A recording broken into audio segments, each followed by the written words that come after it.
இது வந்து கல்யாண முருங்கையோட அந்த தண்டு வந்து கொண்டு வந்திருக்கோம், நடவுக்காக விற்பனைக்காக கொண்டு வந்திருக்கோம். நிறைய பேர் இது வந்தோடனே என்னதுன்னு கேட்குறாங்க. நம்ம கல்யாண முருங்கை சொல்லும்போது அதை எப்படி பயன்படுத்து என்னன்னே அவங்க தெரியலன்னு குழம்புறாங்க. அப்ப இது அன்னைக்கு எல்லார் வீட்டு தோட்டத்திலும் இருந்த ஒரு பயிர் தான்.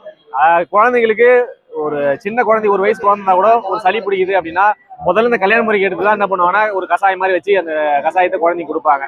அதே போல பாத்தீங்கன்னா இது வந்து அந்த இலையை வந்து பறிச்சு அடை மாதிரி முருங்கையில அடை எப்படி பண்ற கேழ்வரகு மாவுல அதே மாதிரி அடை சுட்டு குழந்தைங்களுக்கு வந்து ஒரு ஈவினிங் ஸ்நாக்ஸ் மாதிரி கொடுப்பாங்க. அதே போல இது வந்து ரத்த ஓட்டத்தை சீராக்கக்கூடியது. நம்மளுக்கு உடல்ல வந்து சளி, அதாவது கோல்டுன்னு சொல்றோம் இல்லையா, சளி அதிகமாகுது, ஈரப்பதம் அதிகமாகுதுன்னா இதை கொடுக்கும்போது அது பேலன்ஸா சூடா வந்து மெயின்டைன் பண்ணும். அப்ப அதே போல பேரே கல்யாண முறை. திருமணம் ஆனவங்களுக்கு அதிகமா என்ன பண்ணுவாங்கன்னா அந்த கல்யாண முறை இலையில வந்து அடை சுட்டு கொடுக்குது, அதை வந்து ஏதோ ஒரு உணவு பொருள் செய்வாங்க.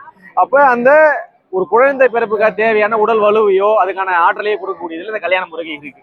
இப்போ எல்லார் வீட்லயுமே எப்படி முருங்கை மரம் நம்ம வைக்கிறோமோ அதே போல இந்த கல்யாண முறையும் நம்ம வீட்டு ரோட்ல வச்சுக்கணும். இது ஒரு அவசியமான பொருள். ஒரு வாரத்துல ஒரு டைமோ இல்ல மாசம் ஒரு டைமோ நம்ம இதை வந்து உணவுல சேர்த்துக்கலாம்.